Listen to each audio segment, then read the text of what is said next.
ধিক্কার জানায়, প্রতিবাদ জানায়।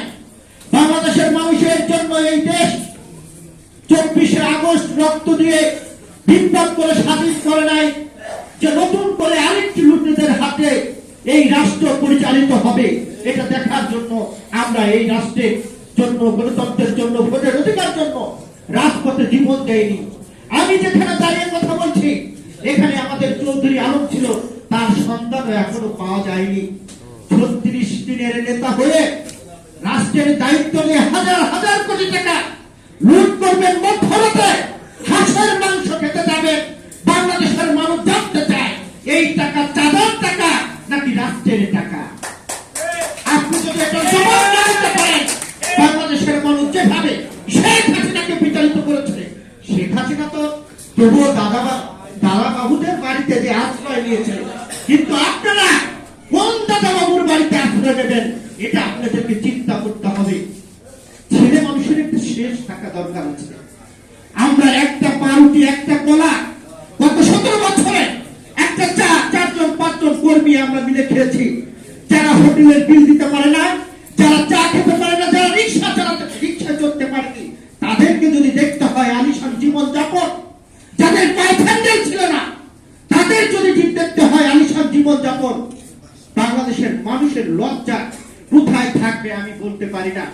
আমরা শুনেছিলাম ব্রিটিশ দেশে শাসন করেছিল, যত অর্থ করে লুটপাট করে নামিয়ে গেছিল, তার চেয়ে গত 17 বছরে শেখ হাসিনা বেশি দিয়েছে।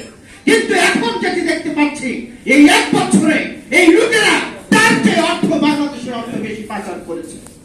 আজকে যারা নতুন করে পিয়ার পদ্ধতি নির্বাচনের কথা বলছেন, তারা সুন্নাতে খাত নাই, দাওয়াত পান না, তারা এখন রাষ্ট্রের অতিথি। তারা বলছে পিয়ার পদ্ধতির কথা, কারণ জনগণ তাদের সাথে নাই। নির্বাচন যদি হয়, জনগণ তাদের ভোট দেবে না।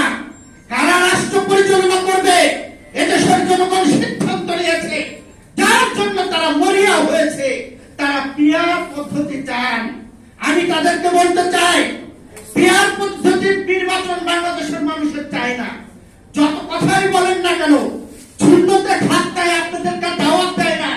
আর এখন অন্তর্বর্তী সরকারের প্রধান তিনি সব কিছুতেই আপনাদেরকে ডাকেন, যার জন্য আপনারা বেহুশ হয়েছেন।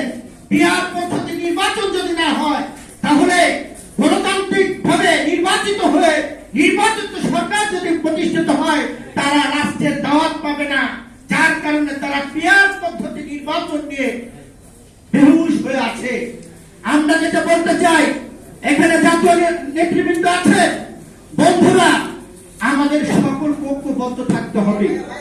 যদি ঐক্যবদ্ধ না থাকি, তাহলে এই লুটেরা এই রাষ্ট্র হুকলা বানিয়ে দেবে। আমরা ত্যাগ করতে শিখেছি, ভোগ করতে শিখিনি। এখানে আলাল ভাই আছেন, কতবার কারাগারে গিয়েছেন তার শেষ নেই। আমি ব্যক্তিগতভাবে একাধিকবার কারাগারে গিয়েছি। আমরা গণতন্ত্রের জন্য, বাংলাদেশের মানুষের ভোটের অধিকারের জন্য জীবন দিয়েছি, রক্ত দিয়েছি। আর সেই গণতন্ত্র, ভোটের অধিকার নিয়ে যারা ছিনিমিনি খেলবেন আর বাংলাদেশের টাকা লুটপাট করে নীলা মার্কে ওয়েস্ট ইন্ডিয়া